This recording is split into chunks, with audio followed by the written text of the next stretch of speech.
Market এখন খুবই correction মোডে চলছে। আমরা আজকে যদি মার্কেটকে দেখি 200 পয়েন্ট ওপরে যাচ্ছে, তো আগামীকাল আমরা দেখি মার্কেট 200 পয়েন্ট নিচে ট্রেড করছে।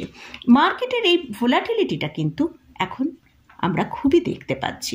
এর ফলে বিভিন্ন ইন্ডেক্সও কিন্তু নিচে আসছে, আর আমরা স্মল ক্যাপ এবং মিড ক্যাপ স্টকের ক্ষেত্রে কিন্তু হিউজ একটা সেলিং দেখতে পাচ্ছি। এইরকম অবস্থায় হয়তো আপনিও ভাবছেন আপনার স্টক সেল করে দেবেন, কিন্তু কোথায় করবেন সেটা বুঝতে পারছেন না। আমার এক ভিউয়ার্স বলেছেন শেয়ার বাই করার পর কত পার্সেন্ট নিচে এলে স্টকটা সেল করে দেবেন। এই প্রশ্নটা অনেকের মনেই হচ্ছে, তাই আজকের ভিডিওয়ে আমি এটা নিয়েই আলোচনা করব। তাহলে ভিডিওটা শুরু করা যাক। আমি নিরুপমা, শেয়ার শেখো চ্যানেলের পক্ষ থেকে সকল বন্ধুদের স্বাগত জানাই। আর চ্যানেলটা যদি সাবস্ক্রাইব না করে থাকেন তাহলে অবশ্যই চ্যানেলটা সাবস্ক্রাইব করে নেবেন, আর পাশে থাকা বেল আইকনটা প্রেস করে রাখবেন। আমি ভিডিও আপলোড করার সাথে সাথে আপনার কাছে ভিডিওটা পৌঁছে যাবে। প্রথমেই আপনাকে দেখতে হবে আপনি কোন ক্যাটাগরির স্টক বাই করেছেন, লার্জ ক্যাপ, মিড ক্যাপ না স্মল ক্যাপ। যদি আপনি মিড ক্যাপ বা স্মল ক্যাপ স্টকে বাই করে থাকেন, তাহলে যেহেতু সেখানে হিউজ একটা র্যালি এসেছে, সেখানে প্রফিট বুকিং আসাটা খুবই স্বাভাবিক। যারা লোয়ার লেভেলে শেয়ারটা বাই করেছে সেখানে তারা প্রফিট বুক করছে। এছাড়াও আমরা দেখেছি যে মিড ক্যাপ এবং স্মল ক্যাপ স্টকে এমন অনেক স্টক আছে যে স্টকের ফান্ডামেন্টাল এবং ফাইন্যান্সিয়াল সেরকমভাবে কিচ্ছু নেই, সেই সব স্টকও কিন্তু একটা হিউজ র্যালি করে গেছে। তো সেজন্যই সেবির তরফ থেকে মিউচুয়াল ফান্ডদের একটা অ্যালার্ট করা হয়েছে ইনভেস্টরদের জন্য, যে এই যে এসব যেসব স্টকের ভেতর কোনো ফান্ডামেন্টাল নেই, সেই সব স্টক যে এত ওপরের দিকে চলে যাচ্ছে, এবং যখন সেসব স্টকগুলো পড়বে সেগুলো কিন্তু আর উপরের দিকে উঠতে পারবে না। সেই জন্য কিন্তু মিউচুয়াল ফান্ডগুলোকে অ্যালার্ট করা হয়েছে। যদি আপনি এমন কোনো ভালো ফান্ডামেন্টাল স্টকে ইনভেস্ট করে থাকেন, সেক্ষেত্রে কিন্তু যতই মার্কেট এই মিড ক্যাপ বা স্মল ক্যাপের স্টকে সেলিং আসুক না কেন, এসব স্টকগুলো কিন্তু আবার পিক আপও করে নিতে পারবে। আপনি যদি ট্রেডিং করার জন্য আপার লেভেলে মিড ক্যাপ বা স্মল ক্যাপ স্টক বাই করে থাকেন, তাহলে কিন্তু সেই সব স্টকগুলো মোটামুটি আমরা দেখতে পাচ্ছি 10%-এর ওপর কিন্তু সেই সব স্টকে সেলিং এসে গেছে। তাহলে অবশ্যই কিন্তু আপনার স্টপ লস হিট হয়ে গেছে। আর যদি আপনি সেই স্টপ লস না লাগিয়ে থাকেন, তাহলে হয়তো আপনার হোল্ডিংয়ে রয়েছে, সেক্ষেত্রে আপনি কি করবেন? সেক্ষেত্রে যদি এই যে স্টকগুলো এতটা নিচে এসেছে, একভাবে তো নিচে আসবে না, সেক্ষেত্রে যখন একটু আপ মুডে যাবে সেখানে সেল করে দিতে পারেন, অথবা এখন যে পজিশনে দাঁড়িয়ে আছে সেখান থেকে আরও 5% নিচে স্টপ লস লাগিয়ে রাখতে পারেন। কারণ মিড ক্যাপ স্টকে আমরা প্রায় 30-40%-এর মতন বেশ কিছু স্টকে সেল দেখে নিয়েছি। সেরকম আমরা যদি দেখি ইরকন, সেখানে আমরা 20%, রেলটেল সেখানে প্রায় 35%, হ্যাপিয়েস্ট মাইন্ড সেখানেও 20%, অ্যাপল ইন্ডিয়া সেখানে প্রায় 23%-এর মতন অলরেডি সেলিং দেখে নিয়েছি। তো এখান থেকে কিন্তু এই স্টকগুলো হয়তো একটু ওপরের দিকে আপমুড আসতে পারে, সেখানে আপনি চাইলে সেল করতে পারেন, অথবা 5% নিচে স্টপ লস লাগিয়ে হোল্ড করতে পারেন। এই মিড ক্যাপ এবং স্মল ক্যাপ স্টকে যে ধরনের র্যালি দেখেছি, সেখানে 200%, 300% এক একটা স্টকে, অনেক স্টকে আছে সেখানে আমরা কিন্তু র্যালি দেখেছি। তাহলে যখন সেই স্টকগুলো কারেকশান আসবে, সেখানে কিন্তু কারেকশানটাও অনেকটা বড় আসতে পারে। সেক্ষেত্রে হয়তো কারেকশান আমরা 40%, 50%, স্মল ক্যাপ হলে সেখানে হয়তো আমরা 50-60%ও কারেকশান দেখতে পেতে পারি।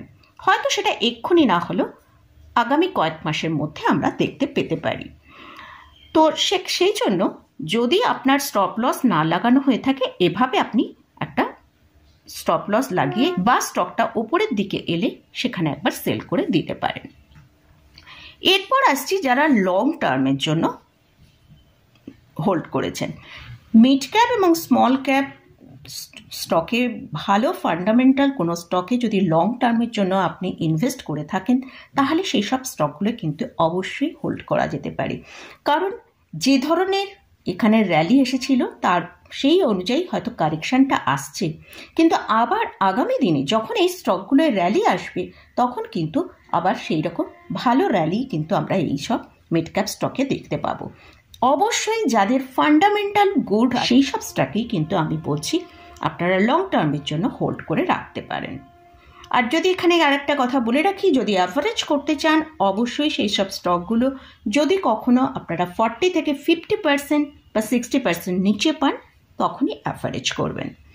আর লার্জ ক্যাপ স্টকের ক্ষেত্রে আমরা যদি পিএসইউ স্টকে দেখি, এসব জায়গাগুলো কিন্তু খুব বেশি র্যালি হয়েছে এবং সেখানে আমরা 10 to 15% মতন অলরেডি কারেকশানও দেখতে পেয়ে গেছি।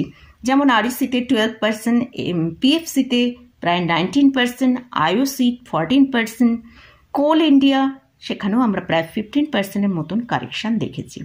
দেখুন, লার্জ ক্যাপ স্টকের ক্ষেত্রে থেকে হয়তো আরও 10% কারেকশান আসতে পারে, মার্কেট যদি এখান থেকে নিচে আসে সেক্ষেত্রে আসতে পারে।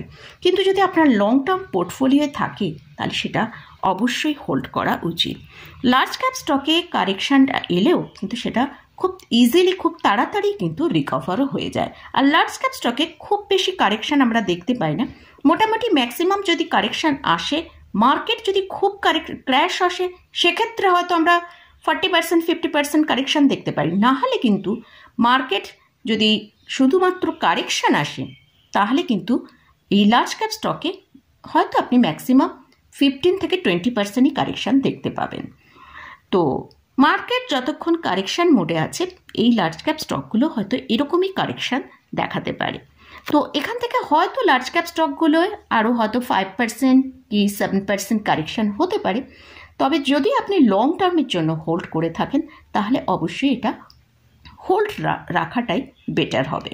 মার্কেটে যেহেতু এত ডিক্লাইন আসছে সেই জন্য কিন্তু সবাই বিভিন্ন তাদের যেসব স্টকগুলো হোল্ড আছে সেইগুলোর দাম নিচে আসছে বলে আপনারা মনে করছেন সেল করে দিয়ে আপনারা চলে আসবেন।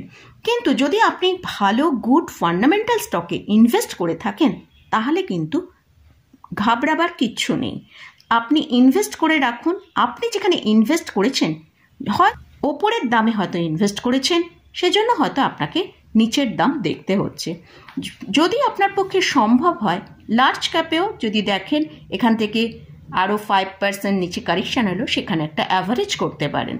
কিন্তু সেল করলে যদি স্টকগুলো ওপরের দিকে চলে যায় তখন কিন্তু সেটা আপনি মিস করে যাবেন।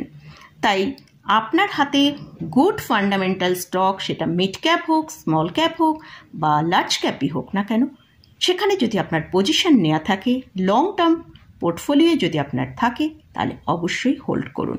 হ্যাঁ, ট্রেডিংয়ের জন্য যদি আপনি বাই করে থাকেন তাহলে অবশ্যই আমি যেরকম বললাম যে স্টক ওপরের দিকে গেলে সেল করে দিন, অথবা নিচের দিকে যেহেতু এতটা নিচে মার্কেট এসে গেছে তাহলে সেক্ষেত্রে 5% নিচে একটা স্টপ লস রাখিয়ে হোল্ড করুন।